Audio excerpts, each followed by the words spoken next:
Curious George Goes Swimming. This is George. He was a good little monkey and always very curious. Today, the man with the yellow hat was taking George to the town pool. It was a hot summer day. There were lots of people at the pool. George's friend found some empty chairs for them and put their things down. "I'll go find you a float, George," the man said. "Now be a good little monkey." George sat on the chair and looked around. He saw little kids tossing a beach ball in the shallow end and big kids lined up at the diving board. George couldn't wait to get in the water. Then he saw a tall white chair with an umbrella and a red float hanging on it. The woman in the chair wasn't using it. Maybe George could borrow that one. Like only a monkey could, George swung up to the top of the chair and grabbed the float. But just as he was about to climb down, the woman in the chair turned around. "Hey, you can't take that. That's the lifeguard float." She did not sound happy. George let go of the float, jumped back down to the ground, and started running. Then he heard a whistle and a loud voice call, "No running by the pool."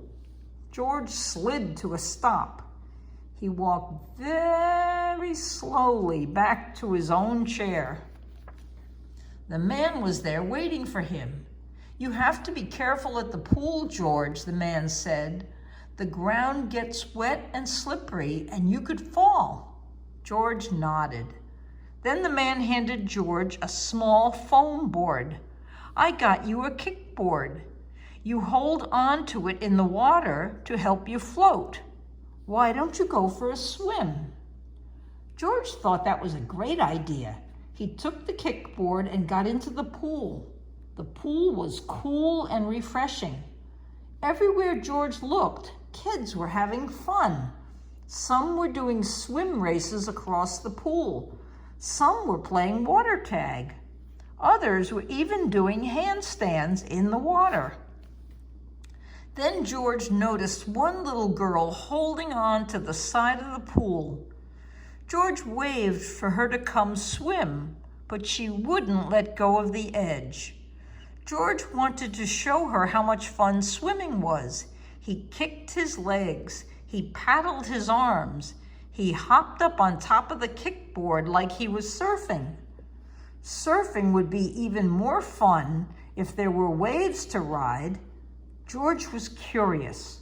Could he make waves with his kickboard? He pushed the board through the water and made a small wave. What fun! George did it again, pushing a little harder. That made a bigger wave. George heard the little girl giggle. She was still holding on, but at least now she was smiling.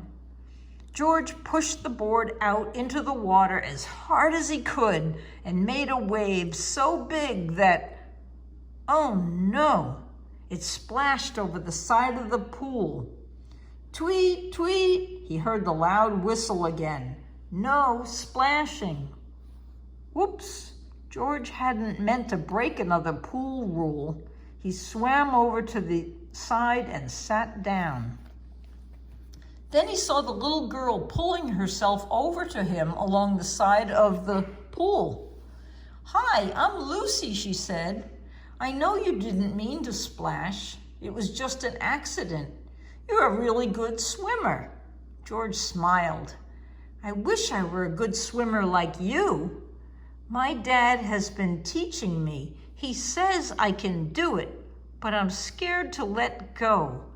I don't like to put my head underwater." George was curious. How could he show Lucy how fun a day at the pool could be? Then George had an idea. Ice cream was a special pool day treat. The man had put some money for a treat in their bag. He pointed to the snack bar and then hurried over, very carefully. In a few minutes, he he was back with 2 ice cream pops, one for him and one for Lucy. "Thank you, George." She smiled and climbed out of the water. They sat down on the side of the pool to eat their treats. Just as George was taking his first lick, the loud whistle blew again.